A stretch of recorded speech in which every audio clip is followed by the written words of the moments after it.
One of the most famous themes in works of fantasy is the tragic love story, and today's movie is quite an example of that. The Sea Prince and Fire Child is a 1981 movie produced by Sanrio, the company that owns international cash cow Hello Kitty. You know, the character's cute and all, but how the heck did it spawn so much pointless merchandise? There's so much merchandise it has its own store, for God's sakes. Besides, we all know that Maru is the best character. Hey, anime snob, I haven't seen you since your little, identity crisis. You feeling better? Yes, I decided that I'm never wrong, and therefore had no reason to be upset. Ah, delusion. Well played. Well, it might make you happy to know that I'm reviewing an anime today. Would you like to help? Does it have a male character who gets constantly beat up by a group of girls who secretly like him? No. Does it involve a series of adorable creatures you can collect? No.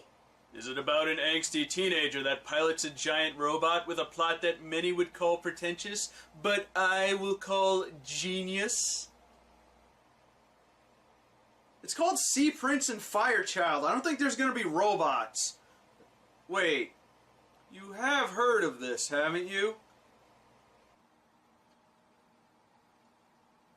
Well, of course I have. I know everything. But why don't you go ahead and take this one solo? After all, it'd be best for a Philistine such as yourself to experience a much superior art form on your own. Right. Well, anyway, let's take a look. The movie opens with some exposition about how the world once lived in harmony, but of course, someone had to ruin it. But like many fairy tales, ours begins with an act of evil. For Algarok, the Dark Lord of the Winds, grew jealous of the happy pair, and he planted the wicked thorns of suspicion and hatred between them. Because some gods are just dickish like that. The earth was in chaos, and fire and water were split asunder, never to be rejoined.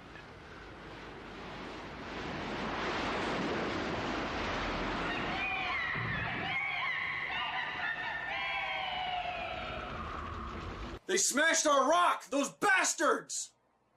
So yeah, because of a misunderstanding, Oceanus, the cleverly named god of the ocean, attacks Hyperion, the goddess of fire, but her fire children pull their strength together to create a flame that keeps the waters at bay.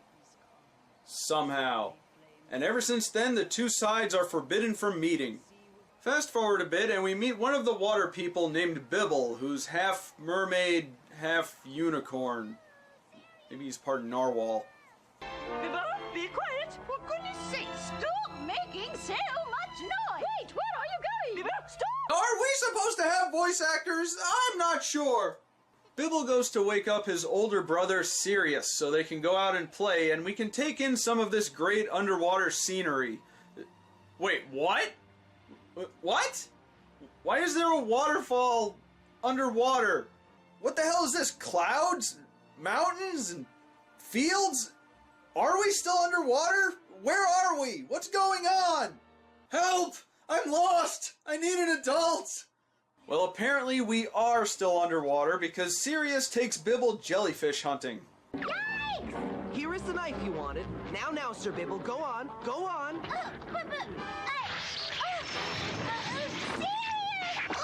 Don't worry, you got this. I'm right behind you.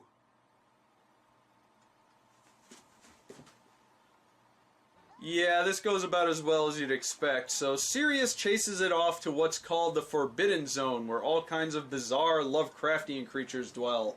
He also comes across the cavern where the flame is being kept and sees its keeper, but it looks like he can't get too close to it and is thrown back into the water. Sirius, why'd you do it? Now I'll never see you again. Huh?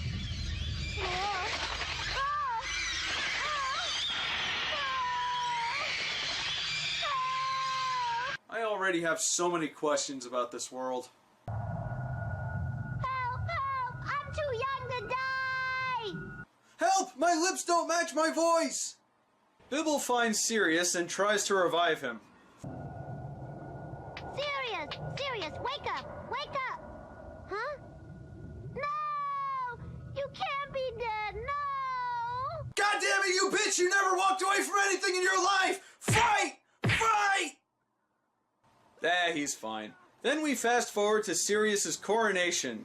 Yeah, he's King Oceanus' son, and we're now just learning this.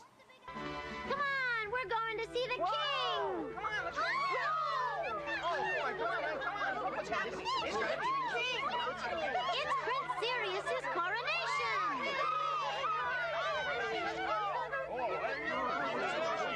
What is up with the creatures in this world? Why do they all have clown noses? Wait, did that one have a scuba tank? This is weird. There is no place on earth as beautiful or as happy as our kingdom of the sea. And it is because of your brave efforts, Sirius, that the world beneath the waves has remained peaceful and calm these many years. There is only one way in which we can repay your noble service to your king. And so, Prince Sirius, we give you what is rightfully yours. The Eye of Elgarok. Yes, the ancient eye taken from the evil Lord of the Winds, who now sleeps in the depths of the Forbidden Zone. From this day forward, you shall rule the sea in my place. But I warn you, Sirius, do not go near the Forbidden Zone. Without his eye, Algarok is powerless. But if he should ever get it back again, evil will return to the sea and the whole world. Gee, I hope that exposition dump doesn't come into play later in the movie. Then this alligator guy shows up. Now listen, everybody. Who should be king? This snotty-nosed sea snail or me, Mugwump the Magnificent? Everyone who prefers Sirius, take a step forward. Yeah, come on, put your dukes up. Yeah, come on. Huh? What's this? Nobody? Is there a species of deep-sea alligator that I'm not aware of? I don't think this movie is scientifically accurate. You see, Sirius, the public prefers Mugwump. You're out of your gourd. Huh? Well, to begin with, who'd want a king that looks like a soggy hamburger? Hamburger? That's the rudest thing anyone's ever said to me. Oh, no you didn't! Those are fighting words where I come from! Luckily, Sirius puts this jack-off in his place. Meanwhile, in the, Fire Kingdom, Hyperion, whose hair I think extends to infinity, is talking to her daughter, Malta, the Keeper of the Fire. You are as steadfast as you are beautiful, and the sea remains calm and peaceful only because you are there, night after night, to keep the holy flame from going out. Of course, Mother. You may sleep soundly and depend on me as always. You're already talking like a queen, my child. But listen, Malta, there is one thing you must never forget. Always be on your guard against the children of the water, for they are not our friends. In fact, and you must remember this, The water is the enemy of the flame. Water, bad for fire. Got it. By the way, is she naked? Should I be censoring her? Nah, I think we're good. Piale, Piole, that's right. you're not supposed to be here. Get back to the palace. I want to stay. Piole loves Malta. Don't be ridiculous. Get back to the palace. No! Let me stay with you just for tonight. Besides, you need Piale. You're afraid to be alone, aren't you? Ooh, it seems the fire isn't the hottest thing in that cave. I think I'm starting to like this movie. Yeah, you would. Wait, I thought you weren't helping. I can still watch, can't I? The next day, everyone is awoken by a rooster fish, but Sirius is nowhere to be found. Sirius, where are you? Huh. boring Sargasso. He's left me in the lurch again. Whoa! If you're going to dance on my head, do you have to make so much noise? Sorry, Aris Turtle, I didn't know it was you. It's just that Sirius has got me so steamed, he ran off without me again. Little one, the prince has a lot on his mind these days. Perhaps he doesn't have as much time for his little friends anymore. Yeah, well, I'll show him. Yeah, puberty will do that to you. Sirius decides to go check out the cave with the fire, but that's not all he's checking out. Are you a fire child? Mm-hmm. You don't look much like a savage. What do you mean, a savage? What an idea. Smooth. Real smooth. Well, despite that, they do seem to hit it off pretty well.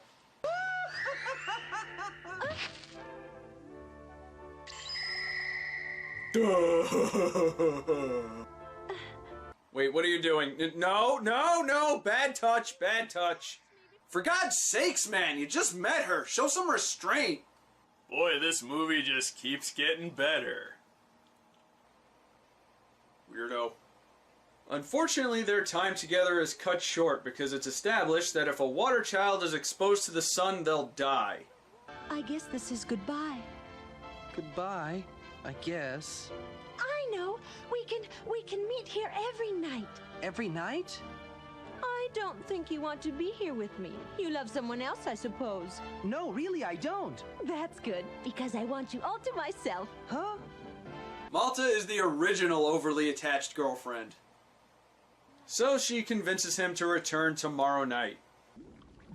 Hey, wait up! Sirius, wait for me! Where you going?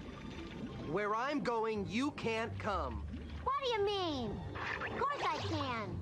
I'm not gonna tell you again. Go on, leave me alone. Well, go ahead. Bibble, do you know what a third wheel is? The next night, Malta introduces Sirius to her dogs. Yeah, she has dogs all of a sudden. Meanwhile, all the weird fish mutants get attacked by an army of Tentacruel. Sirius senses there's trouble, but arrives too late, and then everyone discovers where he's been. You met a fire child? Ah, my prince, this is terrible. It must never happen again. Do you hear me? Why is it terrible? What's wrong with the fire people? What's wrong with my loving Malta? My prince, there happens to be a law here in this kingdom of the sea which states that none of us can ever come in contact with a child of fire. Who decided on such a law? I don't care! I don't care! I love Malta! Look, I don't make the rules, I just blindly follow them. Be a man! You're now the king of the water people. It's time you realized that. And started behaving like a king. Maybe you're right. But I love Malta. Can love be wrong? Do I have to choose between loving someone and being king? Well, you might be thinking that because he's king now, he can just change the law and bring peace to the two sides, right? Nope, he just runs off to see Malta again. Teenagers. Piale, stop!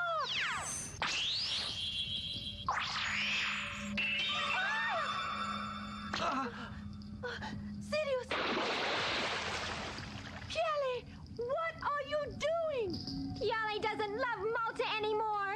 I never did. You pay for this. Piale! Uh-oh, looks like someone's jelly. You jelly? You president of the Jelly Club?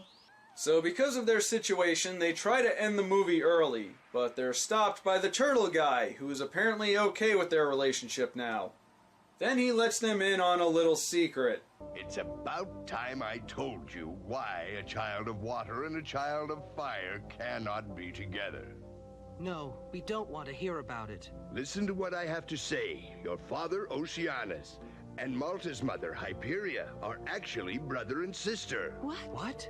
Wait, if Oceanus and Hyperion are brother and sister, then that would mean...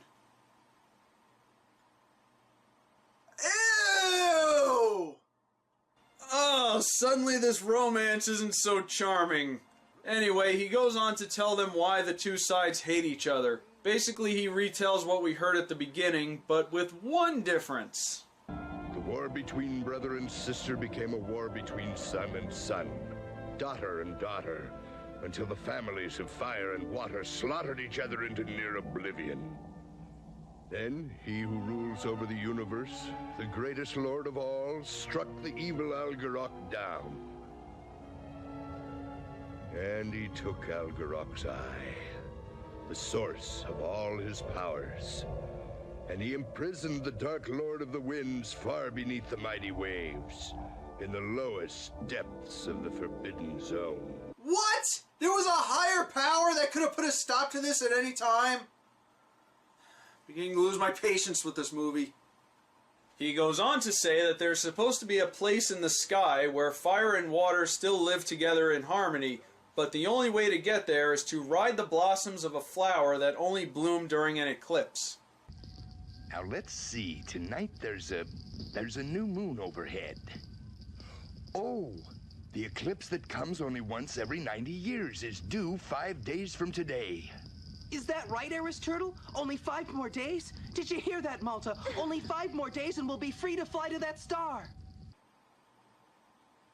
Why does a turtle know so much about astronomy? Then that alligator jerk shows up again and goes to snitch on them, but at the same time, while they were listening to the exposition, the flame goes out. Whoops. Friendzone here shows up again and tells them to go before the fire children get there. Then, to try and fool them, she sacrifices herself to relight the flame, which shortly goes out when they show up. Nice try? They catch up to them and Oceanus shows up to take Sirius to prison. Then Malta is also imprisoned.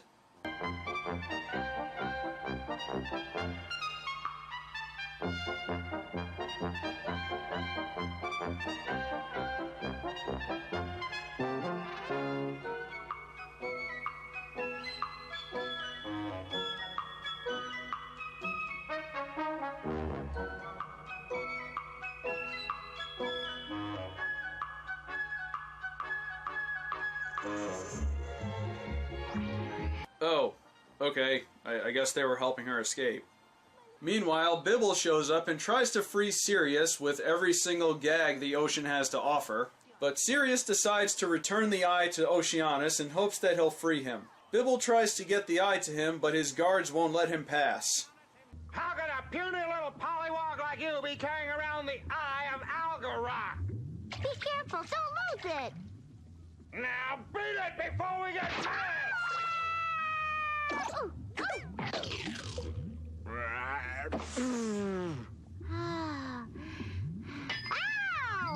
All right, be that way. You won't listen to me. I'll show you what I can do.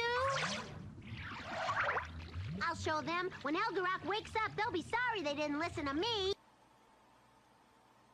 What? You're gonna wake up Algarok? Don't you think that's a bit extreme? I'm sure there's some other way to handle this. You don't have to awaken an angry god. No, don't, no!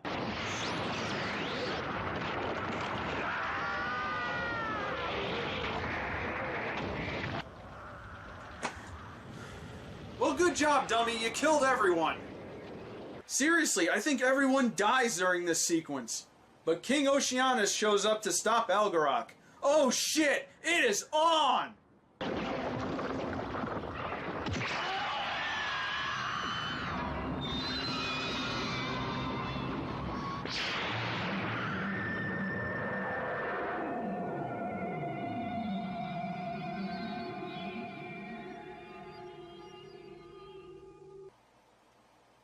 Well, that was disappointing. Then the movie abruptly takes a rather dark turn. Sirius finds Bibble, who dies. Malta finds the blooming flowers, but Sirius is nowhere to be found, and they miss their opportunity to leave. Then the other fire children show up and transform her into the new queen. Okay, now I have to censor her. Then Sirius injures his eyes while looking for her and accidentally walks into the sunlight, which kills him. Then Malta takes him and goes into the ocean. And then the movie's over.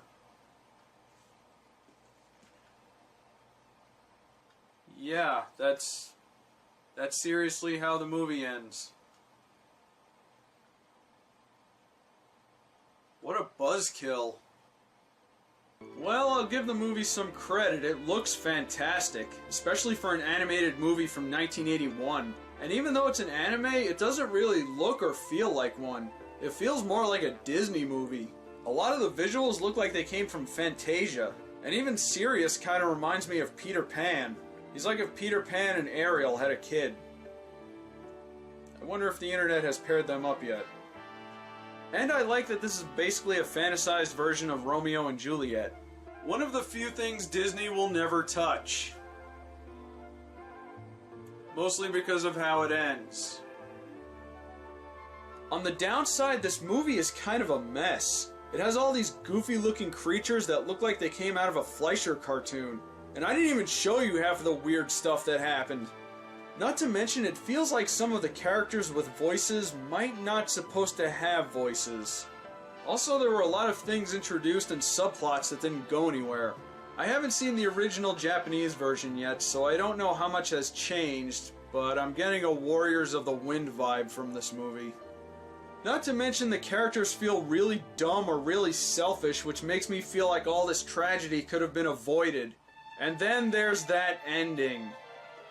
Well, it wouldn't be an anime without an unsatisfying ending.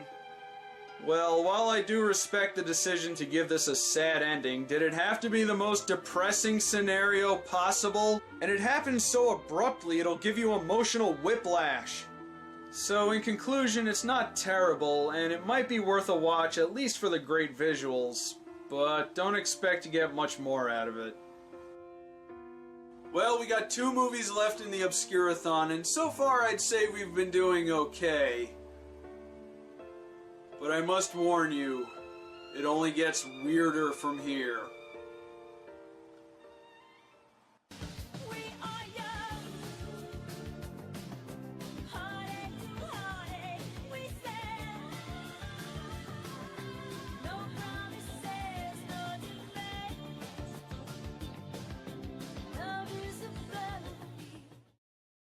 You know, the character is cute and all, but how the heck did it spawn so much pointless merchandise?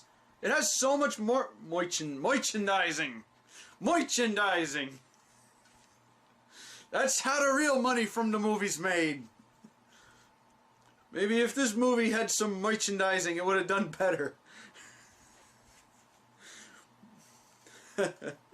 They all die at the end.